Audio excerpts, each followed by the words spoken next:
Hola, ¿cómo están amigos? Miércoles 15 de abril, como siempre a las 11:30 a través de la señal de TXS Plus. Estamos con una nueva entrega de Ciberlegal, ya a mitad de abril, uno pestañea y vamos a estar en septiembre, eso suele pasar. En el episodio de hoy vamos a hablar de un tema que revierte un cierto grado de complejidad porque apunta derechamente al factor humano, pero no desde la arista que hemos estado acostumbrados a comentarlo, esto que es desde este eslabón más fuerte, desde la vulnerabilidad, de cómo podemos protegerlo, capacitarlo, para que esté preparado en este caso para enfrentar un ciberataque, sino que va más bien desde la antifragilidad, que lo llama ahí un autor que se llama Nassim Taleb, lo deben haber escuchado usted a propósito de un libro que se llama El Cisne Negro, el impacto de lo altamente improbable, y tiene este libro también que se llama Antifrágil. Entonces, yo lo denominé así en la columna de los días lunes que escribo y subo a LinkedIn, y ustedes saben que los que me siguen, que el programa es una extensión de la columna, la idea es ir desarrollando de esa manera estos temas. Lo que hablo yo ahí en la columna es que hoy día están pasando muchas cosas en el mundo en donde la inestabilidad es lo que está primando. Antes acostumbrábamos a que fuera todo estable, todo tranquilo, la economía un crecimiento sostenido, siempre creciendo. Hoy día lo que tenemos en cambio es esta incertidumbre. Tenemos el tema de la guerra, tenemos una guerra que es económica, que es a través de este tema del alza de los aranceles, el tema doméstico que nos afecta en la última línea, que es la benzina. Chile es un país altamente dependiente de lo que es el medio de transporte privado. El público lo usa mucha gente, pero eso también puede traer un incremento, y así un sinnúmero de cosas que en cierta medida, y hablando desde el punto de vista existencial, nos quitan el piso. Este poder ser en el mundo se ve afectado por todos los externos que están pasando. Entonces ahí cuando la toma de decisiones se ve afectada porque salimos de nuestra zona de confort de manera obligada y nos lleva a esta antifragilidad. Entonces, lo que habla Nassim Taleb en este libro, que yo se lo recomiendo, partas por el Cisne Negro, pero Antifrágil es un muy buen libro. Él lo que habla acá es que habla de la fragilidad como primer término, la fragilidad de un sistema, por ejemplo, económico, la fragilidad de un país frente a otro país que es más poderoso, lo que estamos viendo a propósito de la guerra, el poderío económico, el poderío de las armas. Pero lo que habla es que frágil no es antónimo, en cierta medida, lo robusto, sino que es lo antifrágil, que es una capa que va más allá. ¿Y por qué está unido esto a la ciberseguridad? Porque claramente lo hemos visto cuando citamos ahí otro autor, que es Simon Sinek, que a mí me gusta mucho. Él habla de la teoría del juego infinito, que la ciberseguridad, igual que la vida, es un proceso de mejora constante. Siempre estamos tratando de mejorar para poder, obviamente, superarnos nosotros mismos y poder alcanzar metas distintas, pero la ciberseguridad exige eso porque la tecnología está en constante evolución. Y a propósito de eso, la semana pasada un poquitito lo adelanté, había salido ese día la noticia, hoy día está en varios medios, incluso nacionales, el tema de Cloud AI con Mitos, que es lo que es este super inteligencia artificial que primero la encerraron en una, para que ustedes entiendan, como una sala sin ventana desde el punto de vista del software, y le pidieron que saliera y cuánto se demoraba, logró salir, documentó el proceso, explicó cómo lo había hecho, y después la echaron a correr en diversos programas y detectó vulnerabilidades dentro de esos software que estaban ocultas ahí en algunas por más de 10 años. Imagínense, frente a los humanos, frente a otros software, lo que ocurre con la ciberseguridad. Entonces, tiene un grado de peligrosidad porque no sabemos en cierta medida cuán desatada puede ser esta bestia que Anthropic señaló que tenía ahí encerrada, y solamente se lo pasó a los 4 grandes para que la probaran.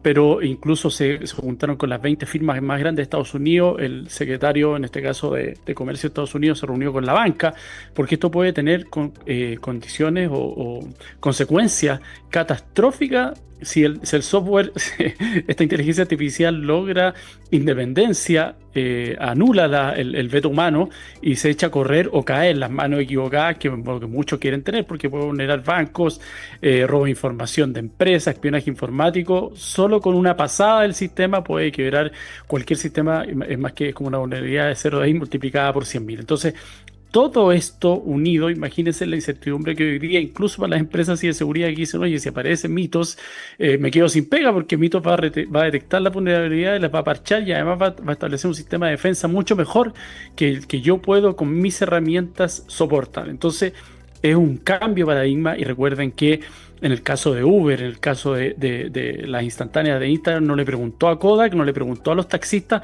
si querían subirse a esta nueva ola tecnológica. Pasó y arrasó como un tsunami más que una ola por encima de ello. Entonces, para volver a centrarnos y vamos al cierre de esta primera parte, vamos a ir a la canción, es el tema de la antifragilidad y cómo nosotros podemos construir decisiones robustas desde lo humano, como directorio, como comité de gestión, como gobernanza, frente a la inestabilidad mundial, económica y sobre todo en materia de ciberseguridad que hoy día está ocurriendo.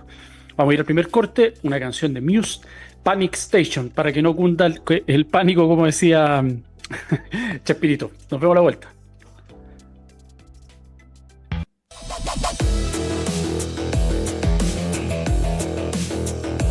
Estamos de vuelta, miércoles 15 de abril, 11:30 horas, recuerden TXS Plus y siempre los dejo invitados.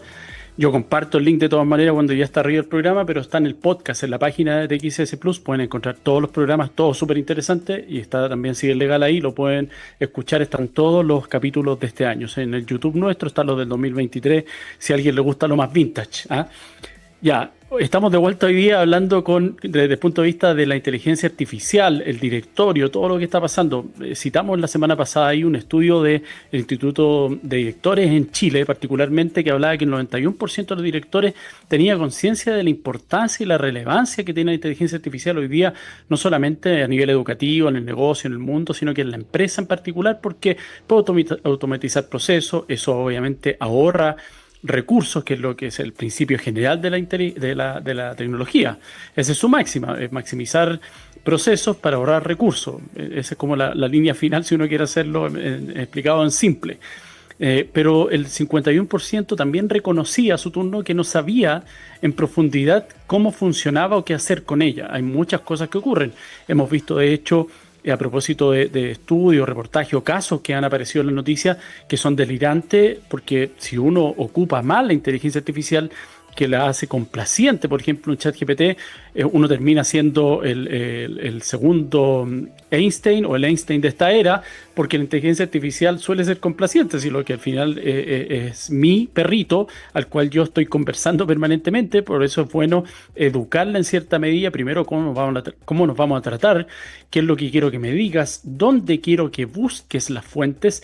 Entonces, si yo le hago una pregunta demasiado amplia, claro, dentro de todo lo que hace ella desde el punto de vista generativo, que en realidad es recopilativo, va a buscar y puede encontrar cosas que son erróneas, otras que va a inventar, porque yo no le di un marco de acción, no le puse estos límites dentro de la búsqueda. Lo mismo de un texto. Oye, quiero que analice este texto, analice este link, estas fuentes confiables y me des esta respuesta encasillada. Y obviamente después lo que hace uno es editar, revisar, confirmar las fuentes que cite para ver si efectivamente no está delirando y consecuencialmente me hace delirar a mí. Entonces, eso pasa muchas veces con la inteligencia artificial. En el caso de la gente que no sabe usarla, imagínense lo que ocurre en la dirección de una empresa si llega, por ejemplo, ayer leí el caso de un gerente general que estuvo todo el fin de semana en Estados Unidos jugando y practicando con el tema el management, cómo eficientar procesos, cómo contratar diferentes proveedores. Llegó a presentarlo al directorio el día lunes y poco menos, obviamente con la soberbia que nos da el estar delirante, que la empresa había hecho todo mal durante los últimos 5 años y él venía bajando los cielos como este nuevo Mesías digital a enseñarles lo que tenían que hacer, y se dieron cuenta de que analizar el informe que había hecho la IA de este gerente, cosas no eran aplicables, eran de un mercado distinto, eran realidades económicas distintas, era otro país, y otras derechamente estaban excesivamente fuera del presupuesto. Si yo quiero, por ejemplo, maximizar, ayer lo vi eso en un directorio, maximizar el despacho y la logística dentro de mi bodega, proteger el stock y tener un inventario que sea fiable, es decir, yo un clic y sé cuánta mercadería está entrando y saliendo, no puedo instalar lo que tiene hoy día Amazon o Alibaba, en el caso de que son unos gigantes a nivel mundial, robotizados al 100%. Obviamente no tengo el presupuesto para hacerlo y seguramente sí es una mejor solución, pero yo no estoy en el tamaño para realizarlo. Entonces, todo esto que ocurre dentro de la empresa, dentro de la inteligencia, lo que está ocurriendo en la inteligencia artificial puede ser peligroso porque el humano está muy atrasado. Es como lo que yo siempre digo, en Europa están dicen estar obviamente muy avanzados en lo que es la regulación de la inteligencia artificial, pero debemos preguntarnos cuánto conocen efectivamente desde el punto de vista del desarrollo interno y cómo hoy día está operando la inteligencia artificial. Nos hemos enterado acá a propósito del tema de Facebook, por ejemplo, que ha sido condenado por el tema de particularmente lo que ocurre con la adicción de los menores de edad a las plataformas sociales y cómo incluso exhibe o facilita a redes de pornografía infantil, material de menores de edad que han subido a redes sociales. Y eso estaba legislado, el control, pero en una capa muy superficial respecto de la verdadera realidad que ocurre. Entonces, claramente no podemos decir hoy día de que estamos preparados como directorios porque ni siquiera el tipo de Anthropic que creó hoy día mitos, el tipo, me refiero a los desarrolladores, sabe las consecuencias que puede tener y por eso dicen que tiene a la bestia literalmente encerrada. Entonces, lo que hay que hacer hoy día es analizarlo con los especialistas de rigor. Un directorio puede ser tecnológico, puede tener invitados tecnológicos también para que expliquen cuál es el alcance de la toma de una decisión en materia de ciberseguridad, porque de esta fragilidad que yo siento como director, como gobernanza, al implementar posteriormente un sistema de ciberseguridad puede terminar siendo el fin de mi empresa, porque por ejemplo quedo expuesto a una vulnerabilidad gigante que había y me roban el plan de negocio, me encriptan la contabilidad, me hacen una transferencia electrónica y al final paso hice un salto de fe en cierta medida, como dicen en Estados Unidos, y me caí a una piscina que no tenía nada de agua porque nunca hice el doble clic. Leí el titular solamente y me lancé a comprar inteligencia artificial. Y recuerden que como todo producto, todos prometen maravillas en cuanto a la implementación y mejora sobre todo de los procesos. Sí, hay herramientas que son muy eficaces, que son muy buenas, pero al igual como lo hablamos la semana pasada a propósito del problema de la transferencia automatizada, si no hay un veto humano final, un control, un ojo humano que diga, ok, todo este 99% que generó la inteligencia artificial, que me ahorró 3 días de trabajo, 5 días en el pago de las nóminas, proveedores, facturación, aprobación, envío de las claves para llenar las nóminas de pago, lo puedo arruinar en 30 segundos si no me detengo a ver que los montos, hacer un doble chequeo, los montos, las cuentas corrientes están correctas, las facturas son las que tengo que pagar, porque como les digo, el sistema cuando trata muchas veces de eficientar y tiene secos cognitivos, que en este caso son algorítmicos, puede resultar en una catástrofe y el remedio termina siempre siendo peor que la enfermedad. Por eso las decisiones de los directorios, de la gobernanza y los comités de gestión, cuando tratamos una empresa más chiquitita o son emprendedores que todavía no están a la altura desde el punto de vista de la economía que requiere para tener un directorio permanente, viven esta crisis de crecimiento todavía,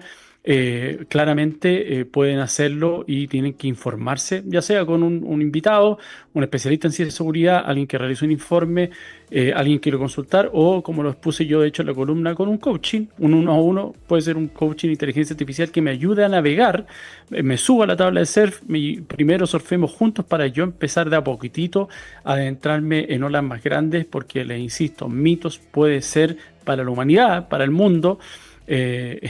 Volvemos un poco a Terminator o a la Matrix, un monstruo que nos puede devorar los sistemas. Eso pasó a propósito de la vulnerabilidad hace un tiempo atrás del Zero Days con muchas empresas grandes en Chile, en el mundo en general, que no estaban preparados para ello, no estaban preparados porque precisamente era una vulnerabilidad de día cero y nadie está preparado para aquello que no conoce.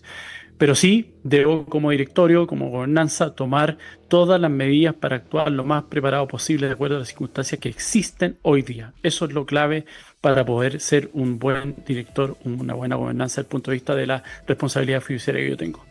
Vamos a ir al corte. Segunda canción, un clásico. Algunos dicen que es la mejor banda del mundo y del universo. Metallica con The Art Forgive. Lo veo a la vuelta.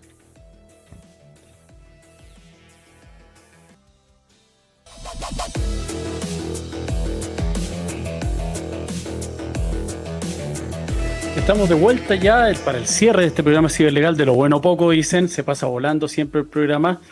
Mira, lo interesante a propósito de la canción de Forgiven, aquel que no se prepara no será perdonado. Aparece mitos ahí como la otra canción de Metallica, Enter Sandman. sobre este directorio que puede tener consecuencias gravísimas. Le insisto, hoy día, y eso está estudiado, y hoy día con las redes sociales podemos crecer exponencialmente en seguidores, frente a la empresa, la venta de un producto, los influencers, pero sabemos que esa crecida, que es vertiginosa, puede tener una caída mucho más compleja cuando se pierde la credibilidad, por ejemplo, a través del prestigio reputacional. Creé o contraté esta inteligencia artificial que prometía maravilla y tuvo una fuga de datos, terminaron usando los datos de mis clientes que yo tenía almacenado en una base de datos no protegida y también fueron en cierta medida estafados, vienen demanda y la gente que lo que hizo, oye, no compren a través de la página web de estos tipos porque soy demandado, aparece en los medios de prensa y la empresa hasta ahí nomás llegó literalmente con su negocio, más allá que pueda seguir funcionando, pero el mercado al cual tenía y cual había crecido y aspirado deja de existir derechamente. Incluso yo lo he visto que muchas veces cambian el nombre del producto, cambian el nombre de la empresa y la gente lo identifica de igual forma y los funa. Y es muy difícil salir de ese loop medio infinito que se produce con el tema de la funa en las redes sociales cuando una empresa no ha sido leal con la promesa que le hizo en su oportunidad a los consumidores. Entonces, frente a esto, si el director no entiende la pregunta que le está haciendo hoy día la tecnología, ¿cómo va a evaluar si la respuesta final que tiene que dar dentro de la empresa es la efectiva, es la acertada, es la que protege los intereses, en este caso su mandante, que es el grupo de accionistas? Y yo diría que un poco también alrededor hoy día, a propósito de eso, son los clientes finales para los cuales está generando este mayor valor, que la empresa genera un valor social y los clientes son el consumidor en este caso y también secundariamente para sus mandantes quienes lo eligieron, que son en este caso los accionistas. Entonces, por eso es importante la preparación, no tiene que saberlo todo, vuelvo a insistir. Si hay directorios de clínicas, no necesariamente todos tienen que ser médicos especialistas. Hay un financiero, hay un tecnológico, están obviamente los que toman decisiones en las compras de maquinaria tecnológica desde el punto de vista de la medicina, que sí tienen obviamente la especialidad de rigor, pero no necesariamente todos van a ser médicos porque las decisiones que van a tomar tienen, si esto fuera la pata de una mesa y tuviera 4 patas, generalmente va a quedar coja si falta una de ellas. Por lo tanto, lo mismo acá. El directorio debe asesorarse, debe llamar a un consultante para que explique, debe coachearse, que también es algo que se usa mucho en las empresas, el acompañamiento interno de un directorio que, como partimos del programa, quiere ir mejorando y no quedarse abajo de esta ola. Si el Excel ya no se usa por diferentes motivos, porque está todo mucho más automatizado, imagínense el salto que puede ser la inteligencia artificial bien entendida, bien ocupada y resguardando obviamente siempre a la empresa. Yo no puedo, por ejemplo, subir si no sé cuáles son la forma en que comparte datos con terceras partes, por ejemplo, la inteligencia artificial, subir el plan financiero, la carta GAN de la empresa, porque si esto tiene algún tipo de vulnerabilidad y puede ser explotada, puede ser que la competencia contrate a alguien, un hacker, para que precisamente explote la vulnerabilidad de la inteligencia artificial o de mi sistema en particular y robe precisamente lo que yo mismo le entregué o alimenté. Entonces uno dice, pero ¿cómo? Si lo hice en mi computador, yo contraté, tenía una clave, un usuario. Claro, pero no me fijé con quién compartía la inteligencia artificial o cuál era la vulnerabilidad a la cual estaba expuesta o si era una fuente segura y un sinnúmero de cosas desde el punto de vista tecnológico que debo hacer como check, igual como cuando me compro el auto y me toca después llevarlo a la revisión técnica. Bueno, veamos las luces, los neumáticos, los frenos, la luz de la patente trasera, que son lo típico. Muchos casos estaba perfecto el auto, pero nunca me bajé porque me subo y me voy, nunca me bajé a revisar si la luz de la patente, que lo he visto que rechazan por eso, estaba funcionando o no. Aquí es mucho más grave porque si esa luz de la patente es una vulnerabilidad del software que se ve explotada de esa forma, la luz de la patente me puede costar en este caso no solamente la responsabilidad fiduciaria del directorio, sino que el prestigio y reputación de la empresa y como consecuencia la pérdida de mercado y la muerte de la empresa en cuanto tal. Terminamos con el capítulo de hoy, miércoles 15 de abril. Los dejo invitados nuevamente. Suscríbanse a la columna que yo tengo en LinkedIn, Juan Pablo López. Está ahí las columnas. Hay más de 5.000 suscriptores todos los lunes, que es el enganche además del programa. Y recuerden que además en TXS Plus queda alojado el podcast del programa que ustedes ven podcast y están todos los programas de la radio, pero además el de CIDEL Legal, que pueden escuchar todos los programas de esta temporada 2026. Los dejo invitados para el próximo miércoles 22 a la misma hora, 11:30 como siempre. Un abrazo y que tengan una buena semana. Visita todos nuestros programas en formato podcast en texplus.com.